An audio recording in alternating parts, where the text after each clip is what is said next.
Good afternoon, everyone. Chris Berryman here, coalition builder and founder of Bringing Humanity Together. Welcome to our Bringing Humanity Together live stream, and today is going to be Share and Care with Sandy Chernoff.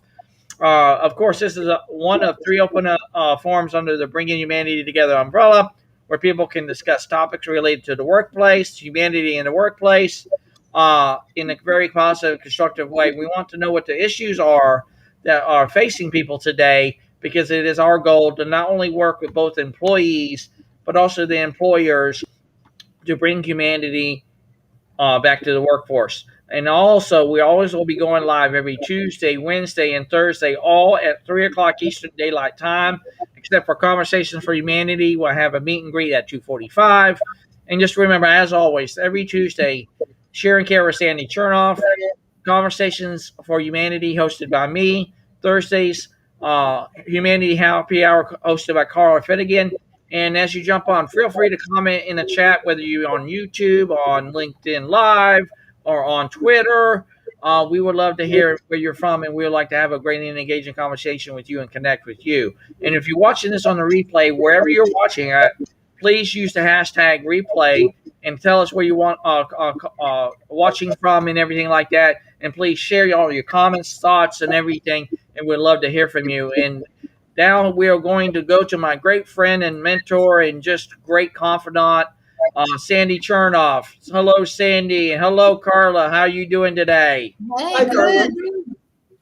Well, Chris, I'm happy to be here. I always enjoy these conversations because they're interesting and they're fun. So what we're going to talk about today is community. And community is a little bit like the culture of an organization, but it also depends on just how you formulate your life. And one community that all of us have is our family, and that's a community that we live in. And then we have, if you do a lot of volunteer work, so you have your volunteer community. And then we have our friends, which is, another part of our life. But because most adults spend more time at work than they spend anywhere else, the most important community is your work community. And it needs to be one that's respectful and supportive and encouraging and acknowledging, and one that values the people so that you feel comfortable at work, you feel challenged at work, you feel engaged at work. And if we have those feelings, which are all positive feelings, then we're going to be much better at our jobs. And we're also going to enjoy the people that we work with. And that's why having a community with people that you enjoy is very important, because if we're happy and we're positive, our work is going to be better. People who are unhappy and anxious and unfocused are going to make more mistakes. And in the end, they'll probably leave. So one of the other things we've discussed is turnover in any place of work is very expensive. And it's very hard on the people that are left there, because the extra burden has to be put on those people until somebody else replaces the person who's left. And if we keep turning over people, it's not a very fun place to be. Plus, it's not very fun for customers, because customers are much more comfortable if they come in and see familiar faces. And if every time they come in, they don't recognize anybody, it's not very comfortable to them either. So it's very important to have a really supportive, encouraging, fun committee, in terms of, what your community is like. And life is too short not to be enjoying it. And we can't be enjoying it if we're not having fun. So, and there's nothing wrong with having fun at work. I'll tell you a quick funny story. Most dental offices, the patients come in and their view is this: we go to the dentist, they hurt us, and we pay. And that's sort of their view of the dentist. But my dad had a whole different view of dentistry. And his feeling was that if we were all happy and relaxed and laid back, it would make it much more comfortable for the patients. And it did. And he had staff that worked with him for 30, 35 years. I mean, I was there for 40 years, because we enjoyed each other and we helped each other. And we wanted to make sure that the patients were comfortable. So all of us worked very hard at establishing trust, respect, and rapport with our patients. And that way, they were comfortable too. So, we didn't lose patients very often. And we didn't lose staff members very often either. And all of us enjoyed each other and we had a lot of fun. And one of the things that my dad also did is once a year, he would take the whole staff to a continuing education course out of town. And he would pick up the whole bill for the hotel, the meals, the course cost, everything. Plus, usually once or twice a year, we would do some activity together. One time we went whitewater rafting. Sometimes we played baseball, and we always had dinner afterwards. And, and he footed the bill for these things. And it meant that, we had fun with our colleagues. And it was great. And I think it really helped us to establish a community where we all respected each other. We had fun with each other. And we enjoyed being together. And we were a real team. I mean, we really helped each other all the time. And that's really important in a community that functions well. You've got to help each other. You've got to support each other. You have to value each other. Be nice to each other. I mean, a lot of people, you go into a place and they're all nasty to each other. And you think, hey, what is this? It's so uncomfortable. So, and it only takes one or two to set that tone. So it's so much easier and so much more important and so much more fun if we're nice to each other. It's not that hard to be nice to people. I don't know why people have to be nasty. I've never been able to figure that out. I don't really understand that kind of behavior because I'm a person I like to be positive. I really am uncomfortable around negative people. I find them depressing. And, they drag everybody down. I really don't like negativity. I don't see the point of it. Yes, no one's life is a long, straight, smooth road. Everybody's got bumps and curves and hills and washouts and, the whole 9 yards. But what you have to do is step back and go, okay, well, here's a challenge. Here's an obstacle. What are we going to do? And if you can't solve it, get help. I mean, that's what other people are around for. Call somebody that can help you with it. And, they'll feel good for helping you.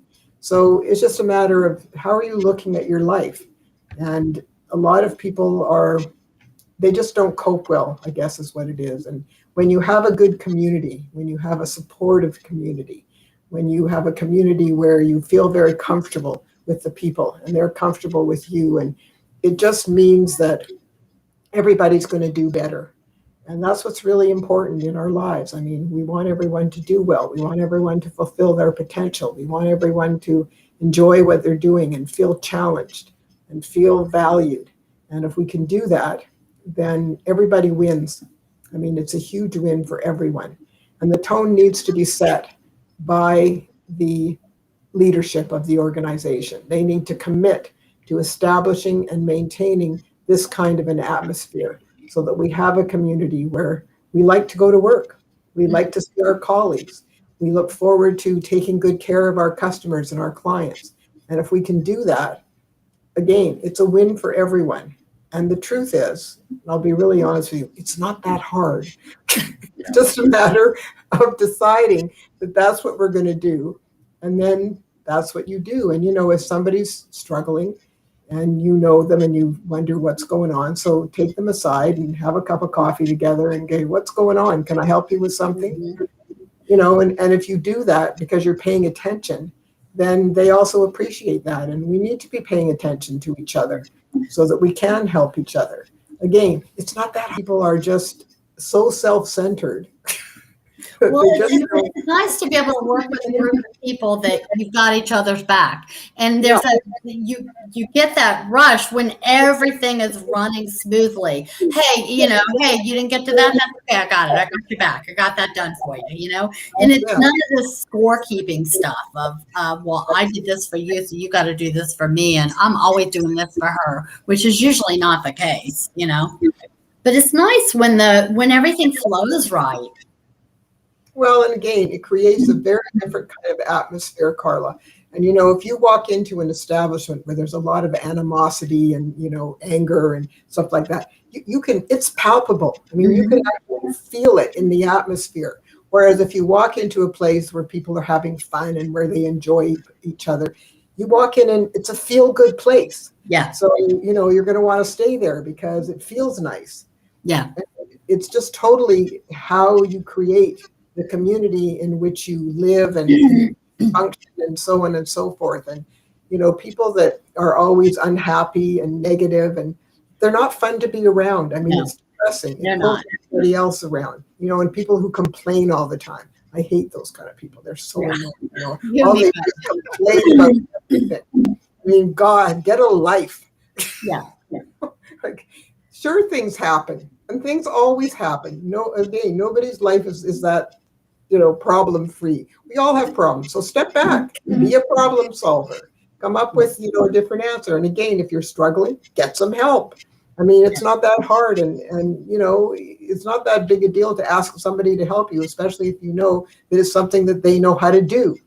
So it's just a matter of figuring out what we can do to make a community that's positive and that is accepting. Because again, people need to feel respected and accepted where they are. And, there's a lot of racism and, just all sorts of things that, again, I think are a total waste of time. Like, I don't understand why people behave that way. Yeah. I mean, when I lived in the States, I couldn't believe how people figure just because someone was Black that they were bad. And Yeah. I'm looking at, what kind of nonsense is this? So what? They got black skin. Who cares? Yeah. If they're a nice person and they do their job well, I mean, why wouldn't you accept them? It's the same thing with Asians or, anybody else. I just never understood why people are antagonistic and nasty to people who don't look exactly like them or who come from a different religion or a different culture. What difference does it make? It's an opportunity to learn. It's about they're of a different race, and they're not. We're all part of the human race. We're just from different cultures and different areas of the world and different upbringings, and I don't care what color you are. There are people that are lazy at work no matter what color they are. That's absolutely simple. I don't care if you're purple with pink polka dots. If you're lazy, you're lazy. It's your work ethic. Your work ethic, not the color of your skin. It's your work ethic. Yeah. And I mean, I've said many times, I grew up with a grandfather who always said there were no bad boys and no bad girls. And he just never saw the differences. To him, it was just another person. Mm-hmm. And I learned from him that, I don't judge a person because of how they look. I judge them more on how they behave. And if they're a good person and they're nice to other people and, they do their job well and they're helpful and, those kind of things. Why would I care what color their skin is or how their eyes are slanted or anything? I don't really. Amen. I really don't. The only thing I've ever cared about is whether the person is a good person. If they're a good person, I don't care what their religion is. I don't care what the color of their skin is. I don't care what their hair looks like. None of that stuff matters to me at all. It has absolutely no bearing on how I deal with people. I mean, we have friends of, everything you could imagine. And being Jewish, we actually have Ismaili and Muslim friends. Yeah. Because I don't care what their religion is. It doesn't matter to me. I don't care either. Yeah. I mean, in fact, to me, it's an opportunity to learn something different from a different culture or a different religion. And, I think it's a great opportunity to learn something. Yeah. That's what's so terrific about travel. When you go to a different country, you see different geography, you get to try different food, you see different architecture. There's, different kinds of churches and temples and synagogues and, so on and so forth. And I mean, I think it's a fabulous opportunity to learn. I love traveling. Mm-hmm. And we've always encouraged our kids to do it for the same reason. I mean, there's no better way to learn things than to go to a different country and see what it's like. And, I mean, we live, unfortunately, on a very big continent, and, the US and Canada are pretty much the same.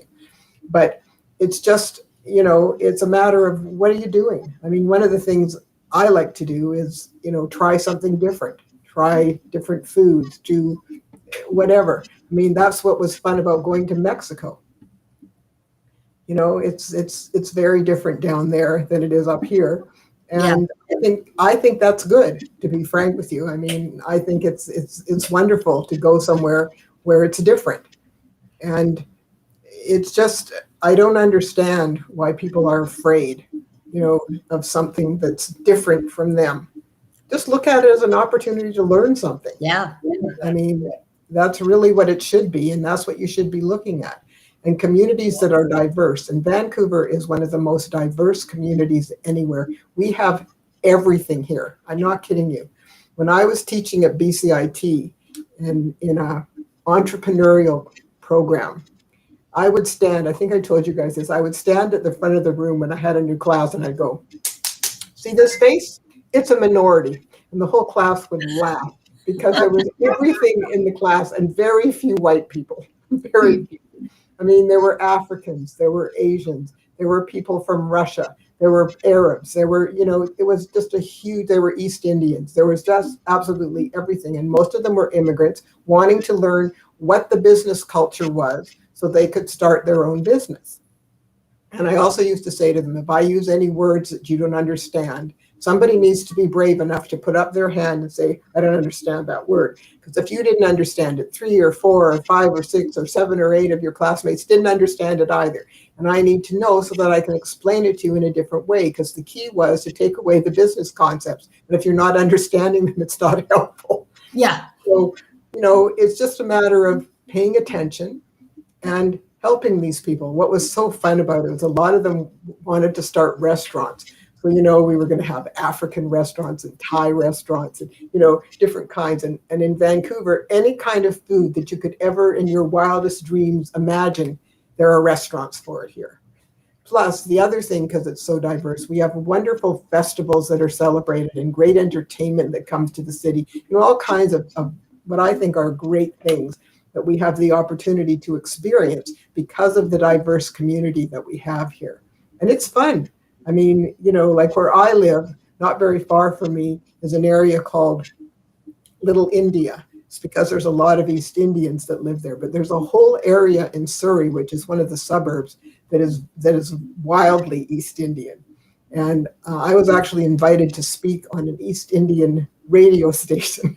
And Yale and I went early so we could go out for dinner at one of the restaurants out there, because they have fabulous restaurants out there. Yeah. And, again, it's just a matter of what are you doing? I mean, like, why would you go to China and not eat Chinese food? What are you expecting? Hamburgers? Sorry, not happening, Sadly, there are people like that. Yeah, there are, Carla. When I lived in France, and especially when I lived in Paris, the people there hated tourists and I said, well, they didn't like Americans because they said Americans were just so boisterous and just obnoxious. And I said, just sit right here and just watch, and you will understand why they hate us. Yeah. Because I spoke French. I traveled actually when I was in Paris. I was traveling with an American girlfriend, classmate of mine from hygiene school, and I told Janice when we were in Paris not to talk. Yeah, Don't you talk? I'll talk. So one of her favorite things was ice cream. So we went to an ice cream vendor and I ordered it. And he looked at me and he said in French, where did you learn your French? I said, oh, it's je suis Canadien. And he goes, oh, and he started speaking French to me, and he thought that was really great that I was from Canada and that, we have French Canada and all this kind of stuff. And Janice was standing there, and when we walked away, she says, what was that all about? Well, ladies, what really makes me so passionate about community is I see what really brings us and unites us together versus what really people say divides us. And I will talk about more about this on Conversation for Humanity tomorrow. I truly even believe there's power in community, because once we embrace the power of community, again, it goes right back to the mission statement, does it not? If I help you, you help me, then we help we. That is going to be a powerful thing, because see, once we embrace the power of positivity, the power of possibility, and let it go from there, and not for what it is and not for what it isn't, it's just so much that we can do. It's just like, yeah, we can go to Paris and all the tourists are being looked at in a different way, and they hate us because of the way they might be talking. Maybe that's why. Remember, Carla, what John C. Maxwell did in Russia? I don't remember. Well, in his book, The 21 Irrefutable Laws of Leadership, he actually speaks to the time when he was actually in Russia, and he had no clue how to speak to the Russian people. So what he ended up doing is like, how to get and relate to the very people I'm speaking to. So you know what one of his daughters did? She sang the Russian national anthem in their language at that event. Wow. That's how you can connect with people, even though it's a barrier language that it's before you, and they just love that. Mm-hmm. Of course. Of course. They love that you try. Yeah, exactly, Carla. That's the whole point. Yeah. You make an effort.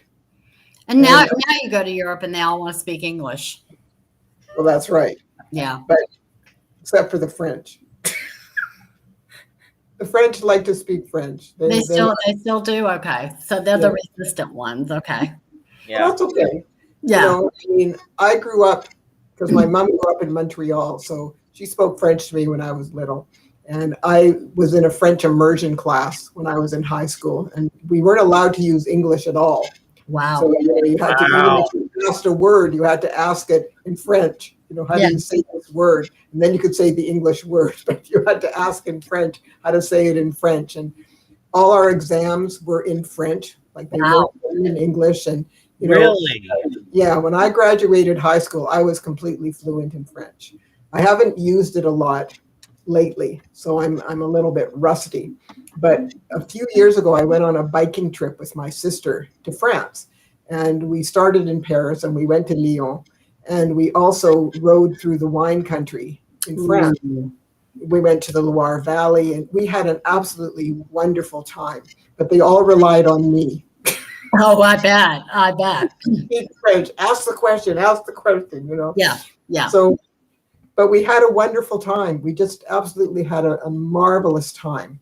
It was so terrific. And the company that we went with, they brought us the bikes, and they would take the bikes from one major city to another. But every day we usually biked at least 50 kilometers. I mean, we did a lot of biking. And, it was really fun. It really was. And it was a wonderful trip. It was really terrific. And, most of the women were lawyers, because my sister's a lawyer and they were her friends. Mm-hmm. But, it was such an interesting and fun time, and we had fabulous food. Oh, yeah. Lyon is a really foodie city. They are. Wonderful restaurants there. And it's just, France has, there's a lot of nice things about France. Sometimes the people aren't the greatest, but the things to see and do in France are amazing. And it's a terrific place to travel. I mean, I've been there a few times, and I've always enjoyed my time there because it's so interesting. But again, even on this continent, we have all kinds of geographically interesting things to visit on this continent. Yeah. I mean, I've been to Death Valley. I've been to the Grand Canyon. I've been to lots of different places. I have an aunt that used to live in Santa Fe, New Mexico, and we went to the Carlsbad Caverns, and there's all kinds of interesting things to see. You've done more than I've done. I didn't go to Niagara Falls till about 2008. Wow. I've been there a number of times too, and and I've been to California. I've been to Arizona. Well, I went to the Canadian side because they had better beer. That's good, Carla. I love it. Yeah, we do have good beer here. Yeah. Well, we do. But it's just, there are lots of things to see in North America that are also very interesting. And, and the continent is huge. So, like going up north in Canada, there's all kinds of interesting things to see in the Yukon and in the Northwest Territories. And of course, going to Alaska is interesting. And Vancouver Island has great surfing and all kinds of things too. So the Maritimes are very interesting. Yeah. And Quebec, I heard they had snow in Toronto this weekend. Yes, but I talked to my son on Sunday, and Mark said, "Yeah, well, today it's like 30 degrees, but 2 days ago it was -5 and we had snow." And I went, "What? Welcome to Toronto. You just never know what's going to happen there. The weather is just unbelievably weird." Yeah, especially for the end of May, Yeah. So but again, So let me. It's also a diverse community, and it's a Yeah. very interesting place because of that. And once more, when you live in a community where there's lots of different kinds of cultures and so on and so forth, it doesn't mean that you can't mix and that you can't enjoy each other and the food and the culture and the activities that they take part in that are different, because it makes it more interesting. And Toronto has all kinds of stuff that goes on because of the diversity there, as we do in Vancouver. And it's great to live in a city that's like this, where your community is so diverse and you get to meet people literally from all over the world, and it's fun. Well, And I've got a lot of people on LinkedIn from all over the place.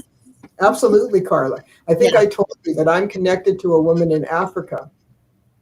And when we went to Kenya on safari, because that's where she lives, she actually came to Nairobi with her husband to visit us. And they didn't live in Nairobi. It was like a few hours out for them to come and visit us. But she came and visited us. So, because I let her know that we were coming. And, you just never know, especially with the connections that we make on social media today. You just, you never know. There might be an opportunity to actually meet some of these people in the flesh. Well, it's like Dennis. Chris, who would have thought, living in Vancouver and him living in Florida, that I would ever meet him? But, he and his wife decided to go to Whistler. So he let me know. And I told you, we had breakfast with him at the hotel they were staying at before they went up to Whistler. It's a small world to me. Well, it can be, Carla. And I think, again, when you look at community, it can be a very large community or it can be a very small community. And it doesn't really matter as long as it's a good community, as long as the people are nice to each other and help each other and support each other. And it's the same thing in a business. If you're really a team, then you have everybody's back. And if someone is very busy and can't get to something, so somebody else picks up the slack. I mean, it's just how it works. And that's how a good community works.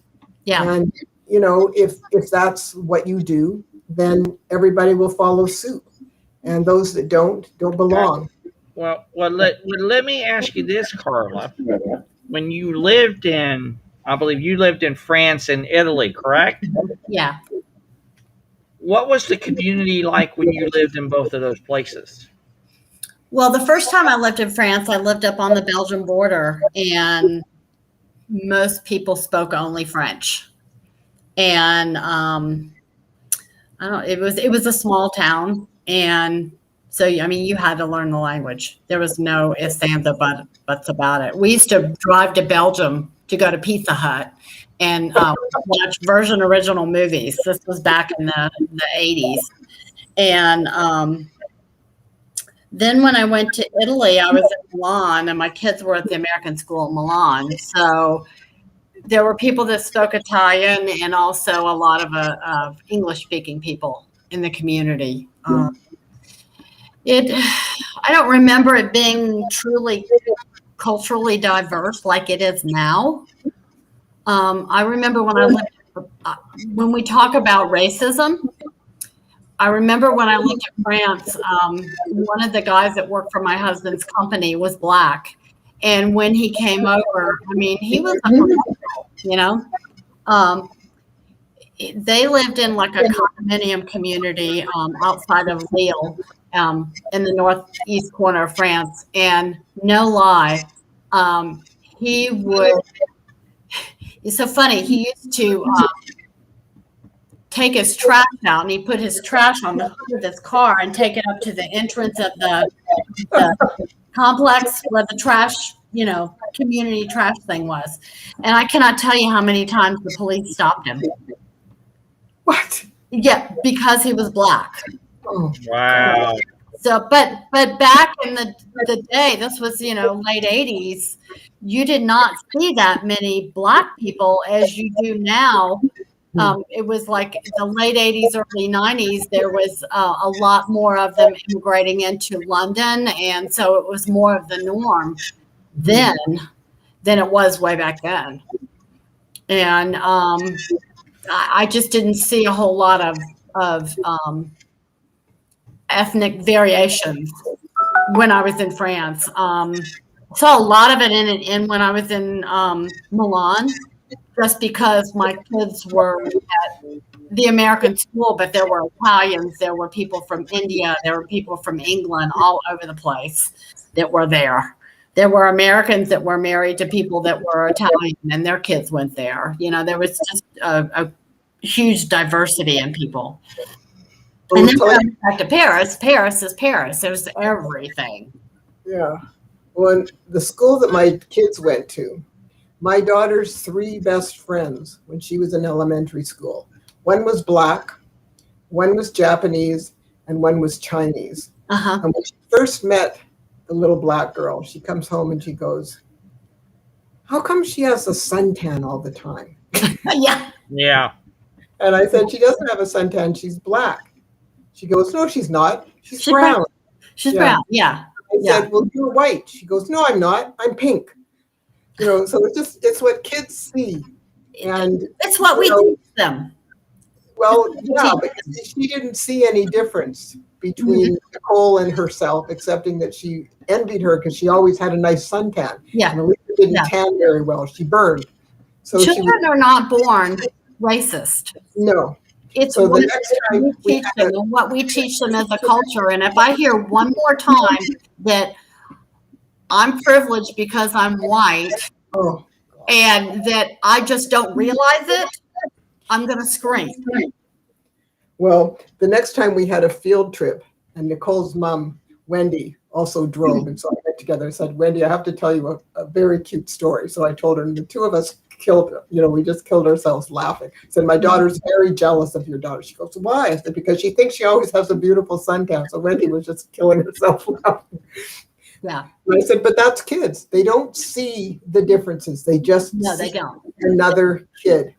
And, isn't that wonderful? Why are adults so, bad about this? And it's just a matter of, you're right, Carla, it's what do we teach our kids? And, she was a lovely little girl. And we had, at this particular school, we had huge diversity, just huge. And at the end of the year, we always had sort of a potluck kind of thing. And because a lot of the parents had restaurants, so there would be an international dinner. There would be Chinese food, there would be Indian food, there would be Japanese food. There would, it was so much fun. We used to do that too. Yeah. Just one thing, ladies. Deneen is trying to get on. You remember who Deneen is, right? Yeah.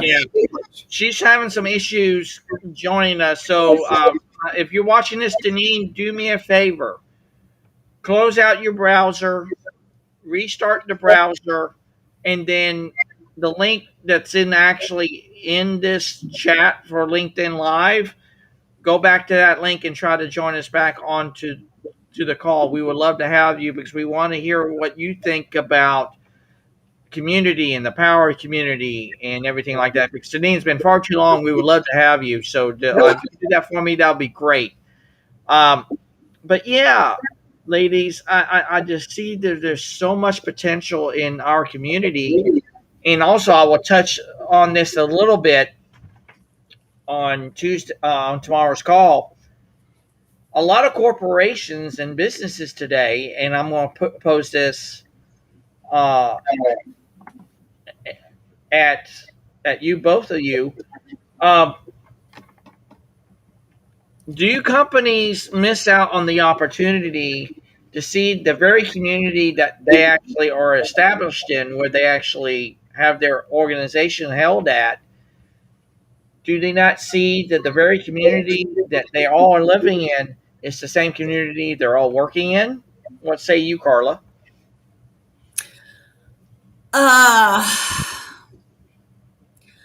I'm kind of stuck on a thought of a conversation I just had with somebody today about how they left the corporate world because the corporation as a whole was not living up to the values that they said that they lived by. Okay. That they weren't about their people. They were more in tune with writing people up because they didn't participate in enough of the happy hours after work because they wanted to go home and take care of their family. They just didn't live up to the diversity that was in everybody and treat everybody equally and with respect. They were their diversity went as far as checking a box of getting the right percentages of diversity in there, and not based on what people could do, or whether they could do the job or not, or whether they were healthy or not. And they spent a whole lot of money in turnover because they were just plugging people in and trying to put a round peg in a square hole. Yeah, That doesn't work. No, It doesn't. It doesn't work. no. So You've got to have the qualifications. And then she says, I actually realized, because I woke up one day and realized that what I was doing was fulfilling a role that somebody else wanted me to fulfill that wasn't congruent with my own role, with my own beliefs. And so I had this constant headbutting. And she says, I had to leave because it wasn't congruent with how she felt that people should be treated in the workplace. It's the same thing that you discussed. I mean, it shouldn't matter what their background is or whatever. If they can do the job and they've got the skills, why would you care? I mean, I really don't understand. Even if they're teachable, they've got the incentive to want to learn, you know? Exactly. So, I just don't understand the prejudice that people have because somebody looks different. I mean, who cares? I mean, to me, it honestly doesn't matter. I only care, can they do the job? Can they get along with other people? Are they a good team player? Those kinds of things. That's what's important. I mean, those are the things we definitely learned in volunteer work because, volunteers don't get paid. They don't get paid, yeah. They're giving up their time freely. And again, what difference does it make what their background is? If they want to help out with this project and whatever, well, welcome them with open arms. We need as many hands as we can get. So why would you turn somebody away just because, they spoke a different language or they had a different religion or why do you care? What difference does it make? And I just don't understand why people are so closed-minded. Mm-hmm. To me, it just doesn't make any sense. It's an opportunity to learn something different. And, welcome them because why wouldn't you? And that's what communities are about. And yes, we live in, like I do, live in a very diverse community. And I think it's wonderful. I feel very fortunate that we do because it's been a great opportunity for, the kids to learn things. My son ran for president of his high school. And in the high school, there were a lot of Asian kids, and Mark ran against 2 Asian kids. So they split the vote, so he got elected. Nice. But he has a lot of Asian friends, because he grew up with a lot of Chinese kids. And he still has a lot of Chinese friends. And I know their parents and, because we were all in the school community. And it was a matter of, supporting the school. That's what it was all about. Mm-hmm. So, who cared if the kids were Black or they were Chinese or they were Japanese or East Indian? Who cared? It just enriches the culture of the school, the organization that you're working with. It just makes it even better. Well, of course it does. Of course, and that is why we have together. We all have reached out to people that we don't even know, that we know through someone else, like Dennis Bakoko or Zen Banfenfeld or whoever's part of the Biz Catalyst 360 family. We reach out to these people and say, hey, there's something here going on with these group of people that you really need to be a part of. And see, it crosses all cultures, all backgrounds, everything that we do, because I've seen it for years, ladies. We're all sitting at the same table of humanity. We're already there. Why can't we just go to that very same table and say, how can I help and serve you? Get you to where you need to go. And I'm so passion driven by that kind of mindset because number one, I know what I'm building with both you ladies and many other people that's in our communities. I'm not doing this for me. I'm doing this for you guys because it's not about me. It isn't. It's about you guys. It's about us, Chris. It's about bringing humanity to people that don't have it. And, if we can help businesses so that their employees are happier and the employers are happier, then we're going to be doing a great service to the working world, because it is very important. And as we know, many organizations do not have a good community or a good culture. And it's because, just because somebody has an idea about a business, and even if it's a good idea for a business, doesn't mean they're going to be a good boss. Some people are naturally good at these kinds of things, but a lot of people are not. But this is the only place where I disagree with Brian. I think if somebody wants to be a better boss and wants to be a better manager and wants to be a better team player, they can learn how. Yes. There are opportunities to learn, and we can bring, full workshops for the whole team, or we can do individual coaching or whatever. But if somebody wants to get better, there's no reason why they can't. And it's the same thing, with leadership. People can learn the skills of being a good leader, of being a good listener, of being a good communicator, of being a good person who helps those around them, because it's not about them. It's about the people that they are leading. And the better they can know those people and appreciate what they have to offer, the better chance they have of helping them to fulfill that potential, and then everybody wins. Again, this is not rocket science. It's really and truly not. So it's just a matter of understanding that there are lots of things that we can do, and why aren't we doing them? Why aren't we? Well, hello, Deneen. Oh, well, Deneen was there, but now hopefully she'll come back. Maybe she's having some video issues. Well, I think that people can learn the skills, and I agree with you. They have to want to learn them. Yes. It's just like if you're wanting to learn them, you will learn them. If you don't want to learn them, you're not going to learn them. No, we can't make people do things they don't want to do. No. If people are interested in improving themselves, then yes, they can certainly learn what to do that will make them better as a leader. And again, it's not rocket science. It's basically soft skills. I mean, that's basically what it is. And it's a matter of learning what aspects of soft skills will make you a better leader. So let me ask you this, Sandy, because you've been so well versed in the soft skills and leadership and development aspects of this. From your point of view, since you've done it for so long, why hasn't there been a need to have soft skills in a lot of these organizations? From your perspective, why is that? Well, I think that part of the problem is this, Chris. HR people know about this stuff, but sometimes they don't have a budget. They certainly, even though they could probably do the training, they don't have time. I call HR people firefighters. They have so many responsibilities, they don't have the time to do it.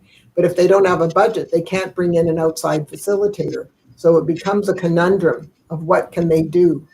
And the other problem is that sometimes the leadership doesn't recognize that they need to do some of these things. They're so, like this. Yeah, they got horse blinders on. Yeah.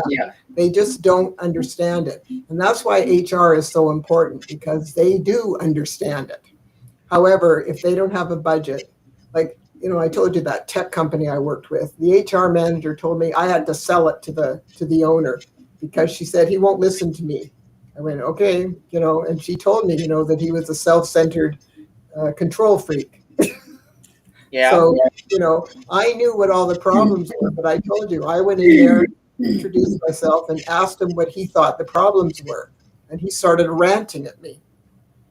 So I stopped him a couple of times and said, I just want to make sure we're on the same page. So far you said this, and here's what I can do about that. And then you mentioned this, and, we went through it. And in the end, I asked him the following questions. What criteria do you use for choosing your managers?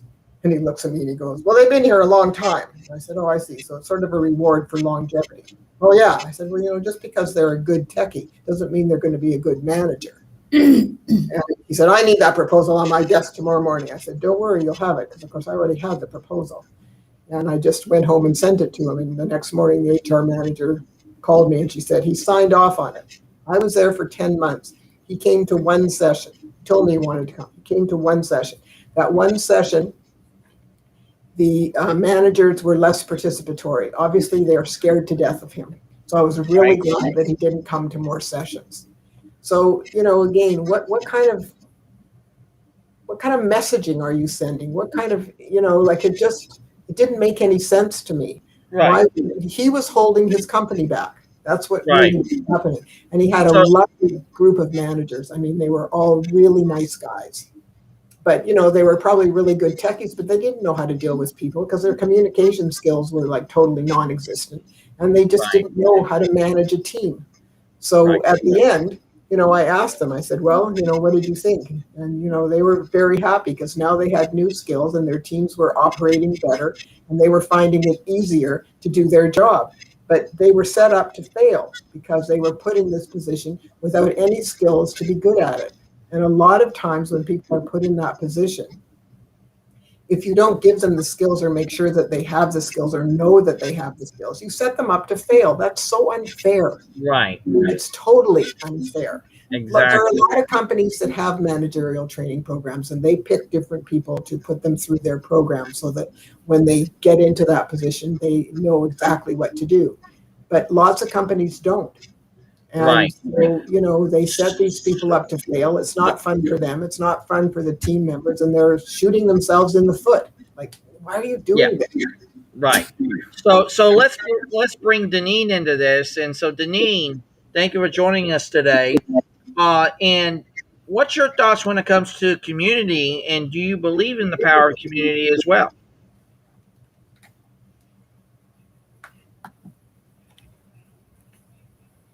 Hello, Deneen, are you there? Looks like she's having trouble with both her video and her audio. Okay, Deneen, I'm so we can't hear you, but we would love to hear your thoughts on this, and we probably have to do something with the streaming or whatever.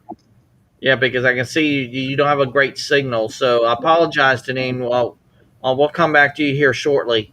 But like I said, you're absolutely right, Sandy. You are. I mean, I've seen it full well that a lot of companies don't embrace the bottom line of communication and soft skills and all that, and we don't even teach it in our schools either. No.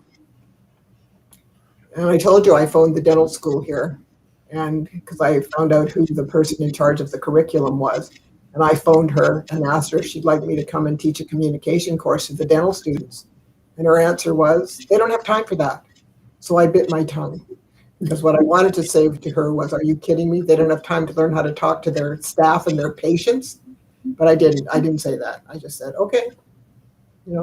Obviously she was, not convinced that this was something that was necessary for them. So this is also another question I want to bring up to you, both of you. In what we're building here, bringing humanity together, are we going to be able to show companies and also the very partners, not employees, because I don't believe in employees, I believe in partners. Can we show the very partners that are in those organizations that maybe we can show them a better path forward, that they can express their humanity in their own unique way? So what say you about that? Do you believe that that can be something that we will do? And Deneen, thank you for chiming in, because there is community power. Absolutely, he says. There's absolutely community power. But say to you about that, both of you. What's your thoughts? Well, I think, Chris, that if they recognize that there's a problem because they see that they're having turnover and different kinds of issues, then there is a chance that we can get in. As I said to you before, generally my portal of entry has been through HR. HR knows what's going on, but they don't always have a budget. So it just depends. But if HR has a good relationship with the company leadership and can say that, this would really be helpful if we could do this, then, we wouldn't have the turnover and we would have better production and efficiency and, blah, blah, blah. If they could sell it to the boss so that they could come up with the money to provide the training, whether it's, whether it's a lunch and learn or a half day or, whatever there is, then there's no reason why we can't go in. Some of these people who are the leaders realize that there's a problem, but they don't know what the problem is. We just know that there's a problem. HR knows what the problems are. They definitely, they know all that stuff. Right. So it's a matter of what kind of relationship they have with their boss, if they can convince them that this is going to be something that will help the organization. Right. So let's go back to Deneen again. Deneen, can you hear us? I think she can hear us, but we can't hear her. Yes, see? Okay. Right, Deneen. I wonder if the mic's off. I'm sorry that you're having issues. So tell us, Deneen, I know you're going to be in the chat box, but tell us of the community power you just spoke of. Does it start by the one that can turn into many?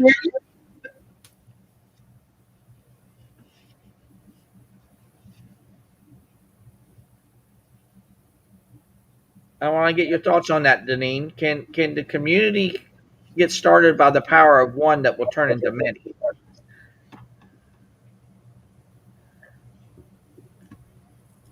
So we'll just wait on her reply to that. While she's typing, I think that positivity is infectious. Oh, it is. I agree. And so is negativity. So it's a matter of what you choose Exactly. to exhibit in the workplace. That's right. And it doesn't have to start with management. It can start with one individual and spread to another. And I vote for positivity every day. Absolutely. Oh, yeah. It's a far That better. doesn't mean that there aren't negative things that happen in my life, but I don't bring them into work. Well, and the thing is, even if they happen in your life, Carla, I'm sure that you don't let it sort of take over your life. You stand back and go, okay, this is a problem. Let's fix it. So what? Now what? Yeah. Yeah. Exactly. And, that's what people need to do if they're going to have a nice life. Because look at it as a speed bump, not a mountain. Yeah, exactly. Lord knows I've had mountains in my life, but I haven't let on to other people that I've had those mountains in my life. And I choose to be positive. Exactly. And I'm glad you said that, Carla, because what I've learned from Brian is the power of choice. Because to me, choice leads to the ultimate path to freedom. And if we choose to go the route of negative and always being that Debbie Downer or Danny Downer or whatever, who wants to be around that? Exactly. Nobody. It's not fun. But if you have positive people who say, okay, well, we have a problem here. Let's step back. Let's have a look at this. What do you think we should do? Who has an idea?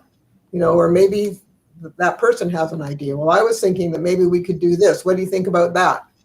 It's just a matter of problem solving. Life is just, again, it's never a long, straight, smooth road. It doesn't work that way. Nobody's life is like that. No. Everybody has ups and downs. It's just the way life is. And that's okay. We would never learn anything if we didn't have ups and downs. Oh, well, yeah, if everything was easy, you didn't know how to struggle. Well, that's right. So, it's a matter of what are we doing and how are we dealing with our lives and what are we teaching our kids? I mean, kids are sponges. And they are. They are. And so, you've Carla, got to show them. Yeah. So Carla, Sandy, I am just so thankful and honored that you're on this journey with me yet again. And Brian and Graham. Where's Graham at? We got to get Graham back on these calls. Exactly. There's another one with different perspectives. Yeah. We need to stalk his LinkedIn page. Yeah. So I know you have to get ready to go, Carla, but if there would be a call to action, what would it be when it comes to the power of community? Be open-minded to the people that you work with that are of different cultures, because we're all part of one race, and embrace it and learn from them, and take that opportunity to teach them a little something about your culture or your life, because it's only going to enrich your life. And be I positive. agree. I agree. Andy, what will be your call to action? I think people should be positive and open-minded and accepting. You have to accept people for who they are. And you might not always agree with everything they say or do. That doesn't matter, because as long as basically we're working towards the same end and we're supporting each other and helping each other, it doesn't matter if we're coming from different places. I told you, Chris, that's why I like Brian on these calls. He's always coming from a different place.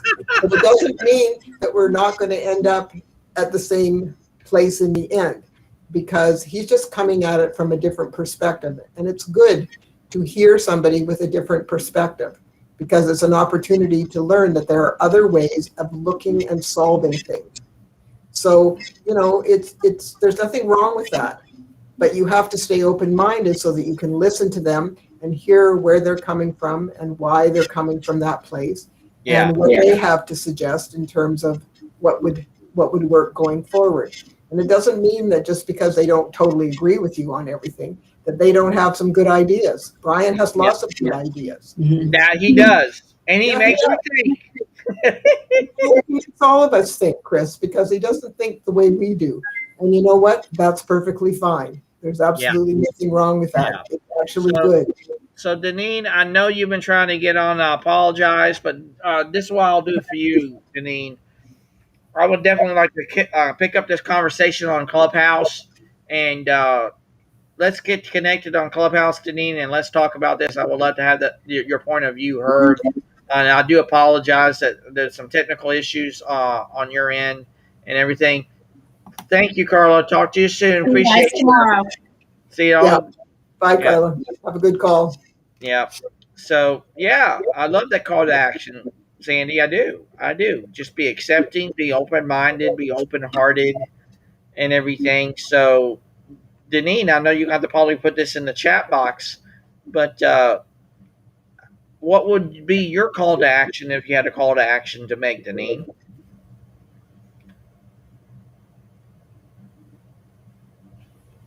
And we'll just wait for her to type that out and everything. But like I said, I just think that we have something really valuable here, because see, a lot of the people that have been involved in this with us really loves the diversity of people who's in our groups. Mm-hmm. And that's what really makes it really truly special. And I believe that, because like I said, we have people in now New Zealand, Australia, Great Britain, Israel, Canada, Great Britain. I mean, we have people. I mean, I even talked to somebody on Clubhouse last night and the day before, and one was from Malaysia and the other one was from Singapore. Perfect. And they're part of our Clubhouse community on Clubhouse, so they resonate with what we're doing here. So, like I said, the power of positivity and the power of possibility are endless when we allow it to be so, and everything. So, we're all human. So, it doesn't matter what, whether you're Asian or you're Black or you're, it doesn't really matter. We're all human. And it's just a matter of accepting other people and learning from them and supporting them and helping them and valuing their contributions to whatever we're doing. And that's how you build a community that's strong. The only way you can do it. Because otherwise, it just breaks everything up. And what's the point of that? Nobody's comfortable. And this is what Deneen just said. Deneen said there are no problems, just blind spots and correlated behaviors. And she's absolutely right. Yeah. So it's a matter of, being accepting of people and learning from them. We can all learn from each other. Everybody has different life experiences and a different upbringing and comes from a different culture. So what? They may have a different approach that might be a better approach. No, I take that back. It wasn't Deneen who said that. Guess who said that? Who? That was Brian. Oh, Brian just said that. Because it came in as leaking user shot. But Brian, you're absolutely right. Spot on, sir. There are no yay. problems. They're just blind spots. Sandy, you need to tell Brian on now on the call. Brian, you need to be on this call. Absolutely. You like you on these calls, Brian, because you always come up with something different. I miss you when you're not here. Yes, we all do. We all do. So you're absolutely right, Brian. There are no problems, just blind spots and correlated behaviors. Spot on, sir. Spot on. So we But hope people to see you. listening. They're not Yeah, listening to each other, Chris. They're not paying attention. And right. that's why so many issues occur, because people are not, they're not polite to one another. You know, they don't pay attention. They don't look for whatever is going to make it better for everybody. Why not? I mean, I can never understand why we have to live in conflict all the time. Right. Can't we Again, accept I've learned this from Brian so much. It's about the power of choice. We choose the way we want to be living our lives, and exactly? one day he's going to have to go back into it again. Brian, I know you're listening, but you have to go into the life that you love, and you have to share that with the world again, because that was very powerful. I truly believe in that. I do. Well, So, you got to live the life you love. Otherwise, you're missing your life. I mean, what is yeah, the point? It's just, I mean, I enjoyed helping people when I was in dentistry. That's why I went into it. But ultimately, I ended up with some physical issues, sore back, sore hands, whatever. I love what I'm doing now, just because I'm still helping people. I'm just helping them in a different way that doesn't hurt my back. and we will be definitely helping them, because see, we know the power of community. We know the power of humanity, and we've seen it, and it's there, and I know it, like you know it, absolutely. And we have fun with what we're doing. We're having fun, Yeah. and that's the biggest part. If you can't have fun, then why you do what you do, Well, exactly right. I mean, what good is it, if you don't have any fun in your life? I'm sorry. Our lives are too short not to be enjoying them. And so we need to be having fun. And we need to be enjoying the people that we work with and that we live with and that we do things with in terms of, friends and community. I mean, even my neighbors. I mean, I live in a townhouse complex. And I'd say the average age in here is about 75 or 80, Chris. I'm not kidding you. We have some 100-year-olds living in here. No way. Yeah, we do. And one of them is a guy, and he and his wife with a caregiver go out for a walk every single day. Nice. Amazing. Oh, that is awesome. That is awesome. And we always stop, like if we're coming in the car, we always stop and say hi to them and everything. And they're just, there's lots of very interesting people here, but most of them are old. So it's very quiet here.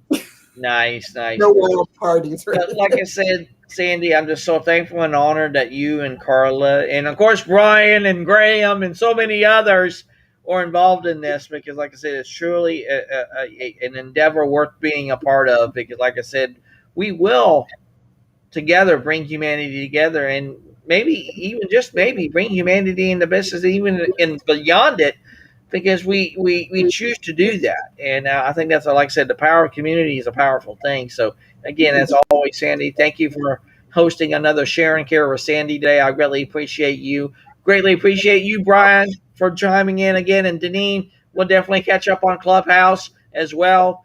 And like I said, I do apologize for the issues, Deneen. And we'll be seeing you tomorrow for a Conversation for Humanity tomorrow. Sounds good. See you tomorrow. All right. See you tomorrow. Thank you, Sandy.